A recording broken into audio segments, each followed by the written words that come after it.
សួស្តីបងប្អូនដែលបានមើលវីដេអូខ្ញុំនេះ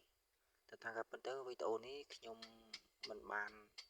ថតបង្ហោះអួតអីទេគ្រាន់តែជាថតទុកជាអនុស្សាវរីយ៍ដែលខ្លួនឯងនៅអាយុរៀងតិចកំពុងតែធ្វើការបានវីដេអូនេះថតទុកជាអនុស្សាវរីយ៍ដែលយើងរៀងនៅក្មេងដែរយើង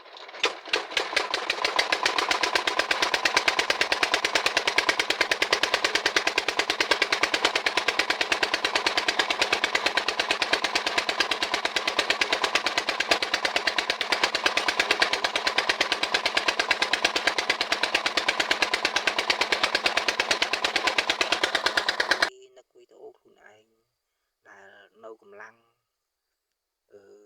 ធ្វើការបានចាំចំការ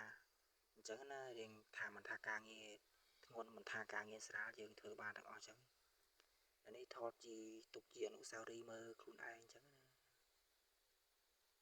នេះហើយជីវិតអ្នកក្រចាំចំការហ្នឹងហើយដាក់ទឹកកូនតង្កែត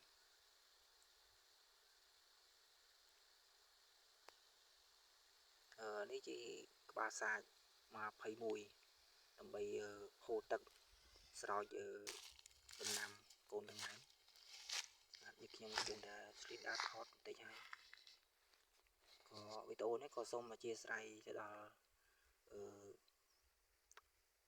នេះដែរក៏សូមអធិស្ឋានអ្នកដែលអត់មានអ្នកកាន់កាមេរ៉ាឲ្យចេះតែដាក់ចោលហើយក៏ដើរថតទឹកលេងដើម្បីយកវីដេអូទុកជាអនុស្សាវរីយ៍ទៅប៉ុណ្ណឹង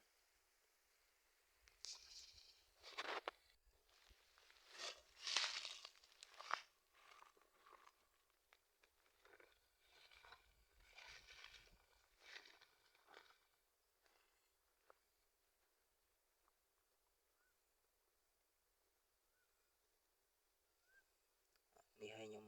ដើរដាក់ទឹកទៅឯងបងប្អូនខ្ញុំដើរដាក់ទឹកទៅឯងអញ្ចឹងមានអារម្មណ៍ថាស្ងាត់ហើយមានអារម្មណ៍ថាអត់សុខអីអញ្ចឹងណាមានកបិតមួយអញ្ចឹងទៅយ៉ែលដាក់ក្បាលសាច់ស៊ីយ៉ូ21អញ្ចឹងទៅគ្រាន់តែយើងផ្លាស់ប្ដូរពេលដែលស៊ីយ៉ូវាពេលដែលគេចោះកាត់ស្មៅអញ្ចឹងទៅវាដាច់អញ្ចឹងណាបងប្អូនកាលណាតែគេចោះកាត់ស្មៅអញ្ចឹងវាតែងតែដាច់ខ្លះហើយស៊ីយ៉ូ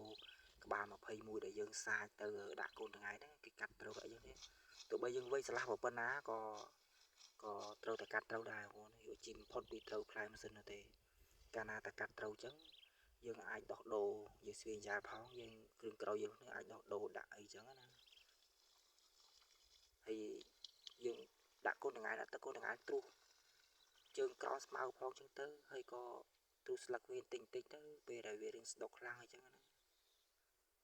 ហើយពីមុនកូនតង្កែនឹងទូចតែឥឡូវចាប់ដើមរឿងធំមែនទេណារឿងប្លែក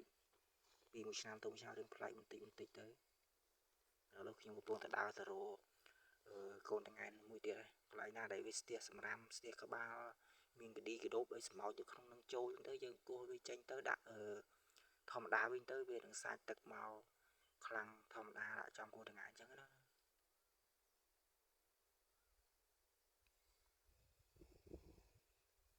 ម្នាក់ឯងបានហើយ